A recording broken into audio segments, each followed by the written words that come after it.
বলেন, ইয়া আইয়ুহাল্লাযীনা আমানুত্তাকুল্লাহ।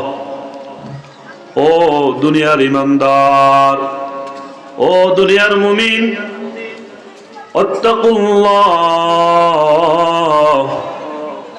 তোমরা প্রত্যেকেই আল্লাহকে ভয় করো।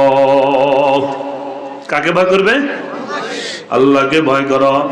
ইয়া আইয়ুহাল্লাযীনা আমানু, ও দুনিয়ার ইমানদার মুমিন, তোমরা আল্লাহকে ভয় করো। আল্লাহ ছাড়া অন্য কাউকে ভয় করা যাবে না। এখন আল্লাহকে যে আমরা ভয় করব, কি ধরনের ভয়, কেমন ভয় করব, আল্লাহ তাআলা নিজেই ব্যাখ্যা দিয়েছেন যে আমাকে তোমরা কি ভয় করবা।